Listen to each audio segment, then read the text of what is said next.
Hello, this is Brett Wagner. Thank you for submitting the video. Let's go ahead and analyze this.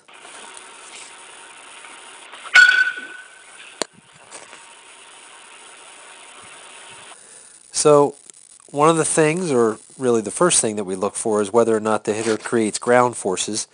And a really good sign that that's happening is that leg lift right there. So this is a really good sign that we're creating ground forces, because bat speed is a function of the ground forces that you create, and this nice leg lift is one way to create ground forces. Some players stride wide, some players just do it with a heel lift, but your son here is choosing to do it with a leg lift, which is great. So let's continue on here. Now, one thing I want to note here is look where the position of the head is when the leg is lifted. Right, it's right on this line right here, and then as we continue, we see that the head moves quite a bit forward. So this is not ideal. We don't want to have this much head movement in our swing. Understand that every ball that we're going to hit is going to come in on about this plane right here. So whether it's a fastball or a curveball, obviously a curveball is going to come in on somewhat of more of a steeper plane than that. So if that's the path of the ball, our hips want to match that path. We want to match the plane of the pitch with our hips. And when we start to go forward, when we start to move forward in our swing, and we take more of a downward angle with our hips, then the only way to match the plane of the pitch is with our arms. And you can see how the back elbow, see how the barrel drops. The barrel dropping right there is a function of not swinging on what we call two planes with our hips. That's a level 5 hitter.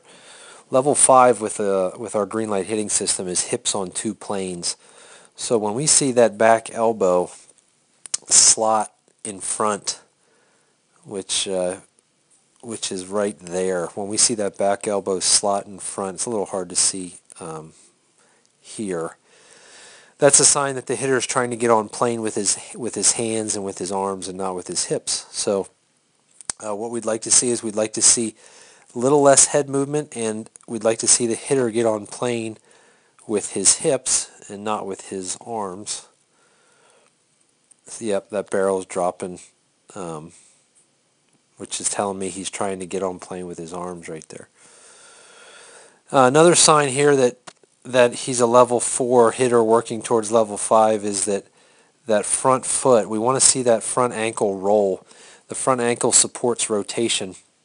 So when that front foot locks out and doesn't roll, it literally stops the hips from rotating, and we never get that full rotation through the ball.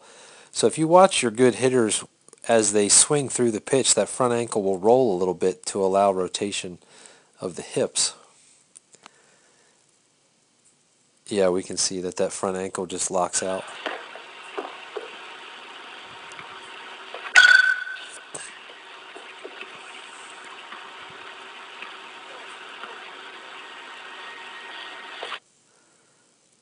So there's a better look right there of that barrel dropping and trying to get on plane with the arms and the hands rather than the hips. It does. Now I do like the leg drive, but it's definitely, the hips are working downhill, and we'd like to see the hips work uphill. And if we can keep that head from moving forward, that's going to be a good start. So right now he's a level 4 hitter working on a level 5. He does use his hips well, but we need to get him working on two planes. A good video to submit would be if you got him from behind. I could show you what I mean with the hips and the level 5 a little bit better. Thank you.